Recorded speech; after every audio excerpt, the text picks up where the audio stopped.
Okay all of you dear students, आप सबका एक बार अगेन पुणे वापिस रॉयल इंस्टीट्यूट के यूट्यूब चैनल पर हार्दिक स्वागत और अभिनंदन। चलिए डियर स्टूडेंट, आज हम करने वाले हैं बायोलॉजी के जो पेपर हुआ है उसके एनालिसिस की हम बात करने वाले हैं। जितने प्यारे बच्चे ऑनलाइन भी देख रहे हैं वो भी पेपर देख के आए हैं, उनका भी बहुत ही जबरदस्त हुआ होगा, नो डाउट। वो तो अभी आपके रिव्यू से पता चलने वाला है कि आज का जो बायो का पेपर है वो किस टाइप से हुआ होगा। अगेन मैं पुणे वापस बताता हूँ कि जो पहले जो शिफ्ट में जो पेपर हुआ है उससे हम बच्चों से बात की तो उस समय जो पेपर का लेवल था हमें बहुत इजी लगा, लेकिन आज का कैसे हुआ ये अभी हम बात करेंगे तब हमें पता चलेगा।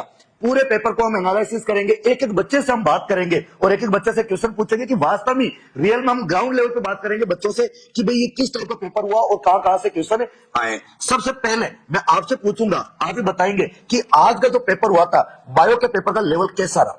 पेपर से इजी था, इजी टू मॉडरेट था। इजी टू मॉडरेट रहा, ओके बहुत बढ़िया। और टाइमिंग की भी बात करें, क्या आपको टाइम ज्यादा लगा? नहीं सर, 20 मिनट मेरे पेपर हो गए।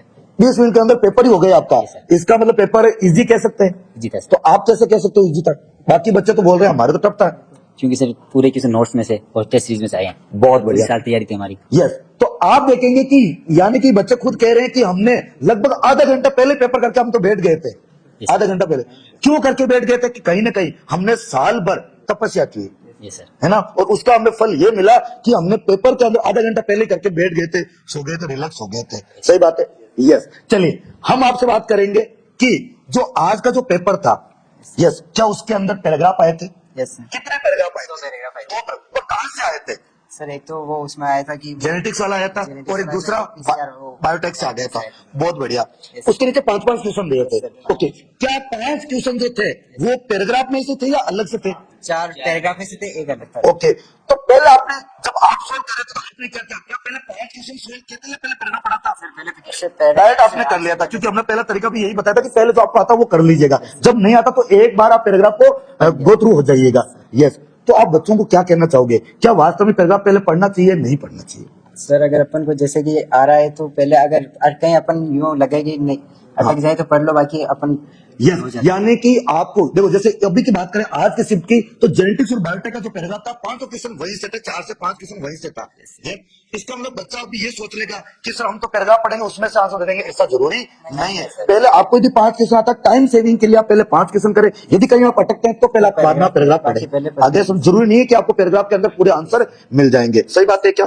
क्या बात? ओके, कोई पैराग्राफ के क्वेश्चन जो थे वो 1 लाइन थे या कोई टफ क्वेश्चन थे? नहीं सर, 1 लाइन सीधे इजी क्वेश्चन थे। यानी कि पैराग्राफ से जो क्वेश्चन आता है बहुत ही इजी क्वेश्चन आते हैं, आपसे सीधे शॉर्ट में आपसे हो जाएंगे। तो आप पहले पैराग्राफ वाले क्वेश्चन आप सीधे पैराग्राफ पे जाए और आंसर लगाए, नहीं आता कहीं अटकते हैं तो आप पैराग्राफ पढ़े। बाकी पेपर बहुत इजी रहा, मतलब पैराग्राफ का जो क्वेश्चन था बहुत इजी रहा। अगली हम बात करते हैं स्टेटमेंट टाइप के क्या क्वेश्चन आए थे?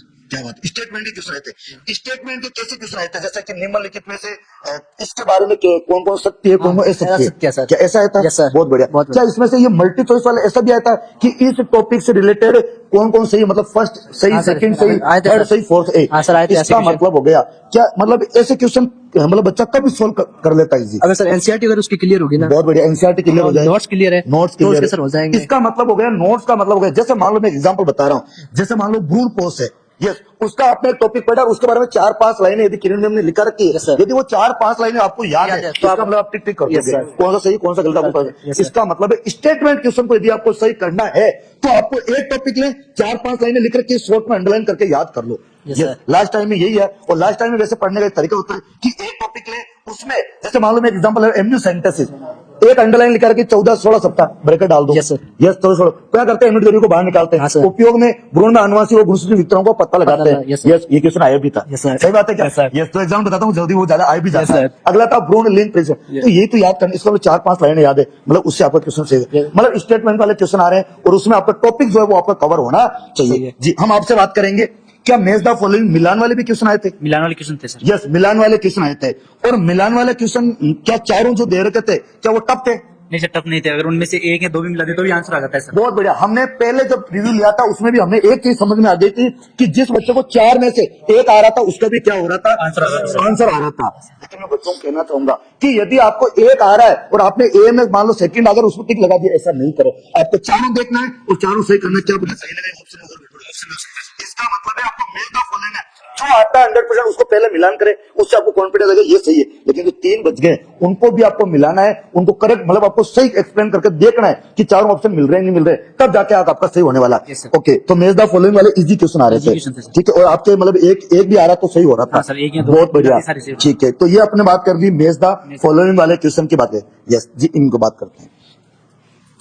ओके, आप मुझे ये बताइएगा कि आपने बायो की जो तैयारी की बोटनी या जूलॉजी की, यस, तो आप मुझे ये बताइए क्या पूरे साल भर वास्तव में तैयारी करने से मतलब ऐसे जम करके तपस्या करने से कुछ वास्तव में फायदा होता है? मैंने 11-12 यहाँ से फाउंडेशन करी थी। बहुत बढ़िया। तो मतलब जो सर ने बताया वो तैयारी करनी है, नोट्स एनसीईआरटी जो भी प्रिपेयर करनी है, टेस्ट सीरीज का एक भी क्वेश्चन जो मतलब चैप्टर वाइज जो लगी है उसकी पूरी प्रिपरेशन करनी है। Yes. आंसर की जो लगी है उसके हिसाब से मतलब कौन सा गलत है कौन सा सही है वो भी Yes. बताना जरूरी है। इसका मतलब आपका कहना है कि पूरे साल भर आपको क्लास लेना बहुत जरूरी है, हाँ। रेगुलर होना बहुत जरूरी है, एक भी क्लास आपको मिस नहीं करनी है। दूसरा, साल भर जो टेस्ट सीरीज हो रही है उनको आप ईमानदारी से देना है और एनालिसिस भी करना तो है। साथ में वेरी बहुत बड़ी बात बता दी आपने कि मान लो आज पेपर हुआ है और उसको घर पे जाकर आंसर कैसे मिलाना है कि मैंने ये गलत किया, क्योंकि अक्सर जो हम गलती करते हैं वही हमें याद होती है, वही पेपर में आती है। ज्यादातर आपने देखा होगा जो आपने गलत किए होंगे वो आपको पेपर में क्वेश्चन देने में, इसका मतलब आपको बहुत सही तरीके से एनालाइज करना होता है रूम पे क्या हमने कौन सा गलत किया और उसको मतलब ये जो गलती की है उस गलती को आगे नहीं करना। कहते हैं कि एक सच्चा इंसान वही होता है, सही मायने में इंसान वो होता है जो अपनी किसी गलती को दोबारा दोहराता नहीं है। और जो भी चैप्टर से उनके पहले सबसे पहले बेसिक्स पे जाना है। जैसे ऑर्गेनिक आई थी तो इस बार IUPAC जिसका क्लियर थे उसने चैप्टर हैंडल कर पाया। मतलब कोई भी आप चैप्टर पढ़ते हैं तो सबसे पहले उस चैप्टर का जो बेस होता है वो हमें पढ़ना चाहिए, उससे होता है। तो आपने बताया तो रेगुलर स्टडी करनी चाहिए। यस, टेस्ट सीरीज जो आपने बताई थी कि रेगुलर आपको टेस्ट सीरीज देनी चाहिए। सीरीज में मतलब बायो का जो है 90% से ऊपर जो है पूरा की पूरा same to same line to line test series yes, इनका कहने का मतलब ये है कि हमारे जो साल भर जो टेस्ट सीरीज हुई थी उसमें से पूरे के पूरे क्वेश्चन जो है वो टेस्ट सीरीज आए थे।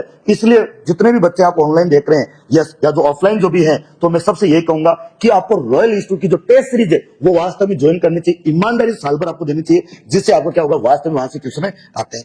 क्या लास्ट टाइम में या साल भर हमें एनसीईआरटी पढ़नी चाहिए सीयूटी के लिए? एनसीईआरटी पढ़ना बहुत ही जरूरी है। अगर किसी ने एनसीईआरटी पढ़ी है वही 20 मिनट के अंदर पेपर कर सकता है, नहीं तो उसे 1 घंटा भी कम पड़ जाएगा। क्योंकि अपन डायरेक्ट एनसीईआरटी पढ़ेंगे, डायरेक्ट क्वेश्चन में वही लिंक करेंगे जहां पर क्वेश्चन पूछा रहा है। अगर अपन नोट से पढ़ेंगे तो अपन को टाइम लगेगा, मतलब एक मिनट लग जाएगा क्वेश्चन पहुंचने में, कहाँ क्या पूछ रहा है। यस, इनका कहने का मतलब है क्योंकि जो सीयूटी का पेपर है वो एनटीए बना रहा है और उनका जो बेस है वो है एनसीईआरटी, यानी पूरा पेपर जो एनसीईआरटी मतलब जैसे नोट्स होते हैं वो इजी लैंग्वेज में होते हैं। मतलब एनसीईआरटी पढ़ना क्यों जरूरी है? क्योंकि आपको वहां के जो ऑप्शन में जो लैंग्वेज है वो आपको जल्दी सुना जाती है और उसमें याद आता है वो आप टिक कर देते हो, नहीं तो फिर उसको आप वापस से रिवाइज करने में बहुत टाइम लगता है। इसका मतलब है टेस्ट सीरीज बहुत जरूरी है, एनसीईआरटी पढ़ना भी बहुत जरूरी है, रेगुलर साल भर की आपकी जो स्टडी है वो भी जरूरी है। यस, ओके, और बताइएगा कि आपको लास्ट टाइम में जब हमारा अपने यहाँ रॉयल के अंदर जब सिलेबस हो जाता है क्या वास्तव में हमारे यहाँ रिवीजन क्लास लगती है? रिवीजन क्लास लगी और हमारे प्रॉपर जो एनसीईआरटी की लाइन बाय लाइन रीडिंग और उसके साथ जो एनसीईआरटी बेस्ड क्वेश्चन थे वो हमारे लास्ट टाइम में प्रिपेयर कराए गए। मतलब हमारे यहाँ पर जैसे कि मान लो पूरा आपका सिलेबस हो जाता है, उसके बाद में हम रिवीजन क्लास के अंदर फर्स्ट टाइम इसमें अपन ने जो काम किया, यानी कि हमारे यहाँ बच्चों को हम लास्ट टाइम में पूरी एनसीईआरटी रीडिंग करवाते हैं, जिसका एग्जाम के अंदर बहुत फायदा होता है। और हम क्या करते हैं, एक एनसीईआरटी के मान लो एनसीईआरटी कोई एक चैप्टर है, उस एक चैप्टर में से एक टॉपिक लेते हैं, उस एक टॉपिक से रिलेटेड जितने क्वेश्चन बनते हैं वो हम सब सोल्व करवाते हैं। इससे वास्तव में बच्चों को ये होता है कि साथ में कॉन्सेप्ट भी क्लियर होता है और एग्जाम के अंदर उस टॉपिक से कैसा भी क्वेश्चन आ जाए वो कभी गलत नहीं होता है। यस, तो लास्ट टाइम में रिवीजन से बहुत फायदा है। यस, बहुत बढ़िया। तो ऑल ओवर देखा जाए तो बायो का जो पेपर है वो बहुत ही सिंपल आया, शानदार हुआ है ना? सिंपल तो नहीं था पर जो एनसीईआरटी जो पढ़ाया बढ़िया है, तो ओके, तो मतलब साल भर जो पढ़ाया गया था वो वास्तव में वो काम। तो आपको ऐसे वहाँ एग्जाम हॉल में और कुछ ऐसा देखने को मिला है कि यार हमने जल्दी कर दिया सब कुछ? मेरे पास में वाले था जो मेरे उसको कंप्यूटर चलाना नहीं आ रहा था, वो जहाँ भी पढ़ा उसको सिखाया नहीं कैसे कंप्यूटर चलाना है। यस, और मतलब जो कोई समझ ही नहीं पा रहे थे क्वेश्चन क्या है, क्योंकि हमारे इनका मतलब है, इनका कहने का मतलब है कि वास्तव में यदि आप सीबीटी कंप्यूटर बेस्ड टेस्ट की यदि आप तैयारी करते हैं तो आपको वास्तव में कंप्यूटर चलाना, माउस चलाना ये भी आपकी पहले प्रैक्टिस होनी चाहिए, क्योंकि आप पहली बार वहां जाके करोगे तो आपसे इतना नहीं हो पाएगा। यस, तो ऑल ओवर देखा जाए तो एनालिसिस की यदि हम बात करें, बायोलॉजी का जो पेपर था वो इजी टू मॉडरेट, इजी यानी कि मॉडरेट हम कहेंगे कि कहीं ना कहीं पैराग्राफ वगैरह ऐसे क्वेश्चन आते हैं तो वो थोड़ा सा होता है, स्टेटमेंट वाला तो टाइम सेविंग तो लगती है, तो अपन इतना इजी नहीं कहेंगे, इजी टू मॉडरेट कहेंगे। प्यारे बच्चों, अभी आप देखिए हमने फर्स्ट जो टेस्ट हुआ था, एग्जाम जो हुआ था, उसका हमने एक एनालिसिस किया और आज का एनालिसिस किया, तो हमें एक चीज समझ में आए कि अभी जो एनटीए जो सीयूटी का पेपर बना रहा है वो कहीं ना कहीं एनसीईआरटी से बना रहा है, टॉपिक जो है वो एक टॉपिक ले रहा है। जैसे कि मैं बात करूं कि प्लांट रिप्रोडक्शन के अंदर जो भ्रूण कोष वाला वो क्वेश्चन उसमें भी आया था, केंद्रीय के भ्रूण कोष वाला, और आज वाले में भी आया। कहीं ना कहीं वो टॉपिक वो वहां से भी ले रहा है। तो अभी तक जो पेपर हुए, हमने जो क्लास यूट्यूब पे हमारी जो क्लास है उनकी जो एनालिसिस क्लास है उसमें आपको देखने का अभी तक जो टॉपिक आए हैं उनको एक बार आपको जरूर देखना है, क्योंकि यदि उनको देखोगे तो उससे वहां से क्वेश्चन आने के चांसेस है। ओके, और बाकी ह्यूमन रिप्रोडक्शन, मानव जनन के बहुत इजी क्वेश्चन आए थे। यस, रिप्रोडक्टिव हेल्थ के इजी आए थे, ह्यूमन हेल्थ एंड डिजीज के, और इकोलॉजी से बहुत ही लेवल के जो क्वेश्चन है। यस, बहुत ही लेवल के जो क्वेश्चन है। यस, इसके अलावा आपको जो टेस्ट सीरीज से फायदा हुआ। यस, तो आप मुझे बताएंगे कि पीवाईक्यू से भी कुछ फायदा होता है वैसे? जी सर, हमने यहाँ रॉयल में पीआईक्यूज मिलते हैं और अपनी डीपीपी में भी पीवाईक्यू जो एक्सरसाइज क्वेश्चन नंबर 4 जो थी उसमें भी है। पीवाईक्यू सोल्व किए और उससे भी हमें कई क्वेश्चन मिले पीवाईक्यू से, और हमने एनसीईआरटी पढ़ी, पीवाईक्यू सोल्व करे तो अपने अंदर कॉन्फिडेंस आ जाता है कि हम अगर पिछले साल वाला कर रहे हैं तो इस साल भी हम मतलब आज नहीं लेंगे। पिछले 10 साल के हम फटाफट कर सकते हैं, तो मतलब इस साल वाले तो इस कर ही साल लेंगे। और सब वैसा ही हुआ, क्या बात जैसे ही देखते ही टिक ये देखा क्वेश्चन और ये टिक हो रहा है सर। ओके, आप एग्जाम देने से जाने से पहले एग्जाम हॉल के अंदर आपको कुछ घबराहट सी ऐसी कुछ महसूस हुई कि पेपर कैसा आएगा क्या? सर देखो, जब हमने पेपर खोला तब तो हमें ऐसा कॉन्फिडेंस आ गया, भाई हमने पढ़ा हुआ ही जो आ रहा है बस एकदम फुल कॉन्फिडेंस। हमने पूरा वैसे पढ़ वहाँ रखा है। जाने से पहले तो थोड़ी टेंशन हो रही थी कि भाई पेपर कैसा होगा कैसा नहीं होगा, लेकिन अब लग रहा है सर एकदम रॉयल है तो मुमकिन है सर। ओके प्यारे बच्चों, यस, तो आपसे हम पूछना चाहेंगे कि वास्तव में हमें जो एनसीईआरटी के जो डायग्राम है क्या वो वास्तव में देखने चाहिए? एनसीईआरटी डायग्राम देखने से यस, हाँ, तो उसमें से किस टाइप के क्वेश्चन आ सकते हैं ऐसे डायग्राम से? एनसीईआरटी के मतलब डायग्राम नहीं देते, डायग्राम के बेस्ट क्वेश्चन आ जाते हैं। Very good. मतलब अभी हम इसलिए यदि प्रीवियस वाले यदि हम बात करें तो पेपर की यदि हम बात करें तो वास्तव में डायग्राम जो बेस्ट है उससे, जैसे डायग्राम एनसीईआरटी डायग्राम होता है उससे रिलेटेड जो है कुछ क्वेश्चन पूछा गया था, तो आपको डायग्राम एनसीईआरटी के पूरे देके जाने थे। जैसे आप पेपर की यदि बात करें तो पेपर के अंदर आप बताएंगे क्या जो क्रम वाले क्वेश्चन है आए थे, जैसे अभी इस बार अभी भी आया था मेन जो साइकिल वाले वो क्रम वाले, इसका मतलब है जो क्रम वाले जो जमाने वाले जो क्वेश्चन है वो भी आते हैं, है ना? पिछले में भी थे। जैसे पिछले वाले में तो पूछा गया था कि शुक्राणु निर्माण के अंदर जो कोशिकाएं या अंडाणु निर्माण के अंदर जो कोशिकाएं उनका क्रम, वैसे आपको सबको ट्रिक भी याद है, कौन सी थी? गोनिया, साइट, टिड और अणु। इसे 2 क्वेश्चन आए थे और दोनों सही हुए थे, है ना? ज्यादातर बच्चों के आपने देखे होंगे। यस, ठीक है, आप बताएंगे क्या वो एआर वाले कथन और कारण वाले भी क्वेश्चन आए थे इसमें? नहीं आए थे सर। यस, यानी कि हमने पिछले पेपर का भी एनालिसिस किया था, उसके अंदर भी एआर वाला क्वेश्चन नहीं था, अभी भी नहीं था। तो आपके लिए एक रात की बात है, लेकिन ऐसा नहीं सोचना है कि आने वाले पेपर में आएगा कि नहीं आएगा, ये हम कंफर्म नहीं कह सकते। मतलब आपको एक बार तैयारी जैसे आपकी चल रही वैसे, ऐसा नहीं कि अभी आप सोच लो कि यार अभी तो पेपर सब इजी हुए हैं तो अब एकदम रिलैक्स हो जाता है। नहीं, आपकी जैसी स्टडी चल रही है उसको कंटिन्यू रखना है। मतलब आप जैसे पढ़ रहे हैं, पहले जिस सिस्टम से पढ़ रहे थे, नोट्स अच्छे से पढ़ रहे थे, एनसीईआरटी डायग्राम देख रहे थे और पीवाई को आप देख रहे थे, वैसे आप कंटिन्यू चले जब तक आपका एग्जाम नहीं हो जाए। आप लोगों को मोटिवेट रखना है और एनर्जेटिक रखना है, अभी लास्ट टाइम है और लास्ट एग्जाम तक रखना है। ऐसे नहीं कि अभी लास्ट में लूज हो जाओ। जैसे आपको हमने एक तरीका भी अपनाया था कि हमारे जो ऑल ओवर जैसे बायो का, केमिस्ट्री का, एग्रीकल्चर का हमने टेस्ट किया था, तो हमने जो 27 तारीख वाले टेस्ट के पेपर की बात करें तो हमने एक बायो का जो पेपर दिया था उसमें बहुत ही नीट लेवल का, बहुत ही हाई लेवल का पेपर दिया था। इससे उस समय क्या हुआ, उस समय आपको घबराहट हो गई। क्या घबराहट हो गई कि पेपर इस लेवल का आएगा क्या? यस, क्या उससे कुछ फायदा हुआ आपको? क्या फायदा हुआ? सर ऐसे लग रहा था कि भाई अगर ऐसे क्वेश्चन आ जाएंगे तो क्या होगा, पर जैसे हमने वो क्वेश्चन सोल्व कर लिए ना तो एग्जाम में वैसे क्वेश्चन आए ही नहीं, एग्जाम में तो आए एकदम इजी क्वेश्चन। यस, वो सभी क्वेश्चन तो दिए थे तो वो सब नोट से थे वैसे। यस सर, Yes, नोट से थे। यानी कि उससे आपको एक बार डर लगा, लेकिन उससे आपको वापस से कॉन्फिडेंस बढ़ गया कि अब हम इस लेवल की तैयारी करेंगे कि ऐसे पेपर भी आ जाए तो भी हम सही कर लेंगे, है ना? वो तो ठीक है, हमारी अच्छी किस्मत है। तो जो उस टेस्ट में हमारे सवाल नहीं हुए थे उनको करने के लिए हमने एनसीईआरटी रिवीजन मार लिया और नोट्स भी दोबारा पढ़ लिए एक बार। उससे एक फायदा हुआ कि जैसे ही मान लो आपको लगा कि ये तो जैसे ये भी चैप्टर जो है ये चैप्टर बहुत इजी है लेकिन इसके इतने मतलब टफ क्वेश्चन बन सकते हैं, तो उस समय आपके दिमाग में कि एक बार और पढ़ लेते हैं और लास्ट टाइम पढ़े रहे। मतलब ऐसा नहीं है कि भाई उस समय पेपर टफ आ गया, मतलब इजी आता तो आप एकदम लूज जाते, टफ आने से हुआ कि एकदम आप वापस रिवीजन करने लगे, उस बहाने आपने एक बार वापस एनसीईआरटी रीडिंग भी कर ली और जल्दी जल्दी सोल्व हो गया। बहुत बढ़िया। एक बार हम ऑल ओवर यदि बात करें तो बायो का पेपर बहुत शानदार है, नो डाउट। केमिस्ट्री का, एग्रीकल्चर का भी आपका तो बहुत पेपर शानदार हुआ है। यस, ठीक है। तो अगेन मैं अब बुलाना चाहूंगा एक बार वापस हमारे बायोलॉजी के जो एक्सपर्ट है किरण मैम और अर्चना मैम को, जो प्लीज एक बार बच्चों से बात करेंगे और एक पेपर का जो एनालिसिस है वो एक बार देखेंगे। प्लीज 2 मिनट के लिए किरण मैम और अर्चना जी। बाकी थैंक यू। हाँ, और ऑनलाइन जो वाले बच्चे जो हैं जिनके अब जो एग्जाम है उनको आप क्या कहना चाहेंगे? Best of luck. सारी बातें कर ली ओपी सर ने और पेपर बढ़िया रहा। ठीक है, और प्लांट रिप्रोडक्शन, एवोल्यूशन जो टॉपिक्स थे, जेनेटिक्स, बायोटेक्नोलॉजी, बढ़िया। बायोटेक्नोलॉजी से चिल्ड अल्कोहल वाला क्वेश्चन आया था, मैंने देखा था बिल्कुल। और ज्यादा टफ क्वेश्चंस तुम्हें इसलिए नहीं लगे क्योंकि प्रैक्टिस अच्छी थी। एक वो मटर वाला तो तुम्हें रटा रटाया, नॉन एल्बुमिनस बीज कौन सा है, मटर कौन, वो वाला चाहे ह्यूमन इवोल्यूशन से क्वेश्चन था, एक मानव विकास से, वो था ओरिजिन वाला, वो भी तुमसे बढ़िया हो गया था।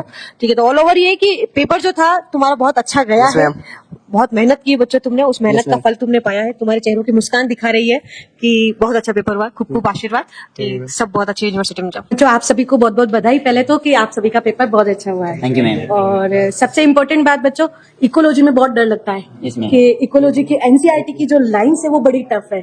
तो क्या आपने नोट्स पढ़ के इकोलॉजी याद करी, एनसीईआरटी याद करी, तो उसका बेनिफिट हुआ क्या? Yes, ma'am.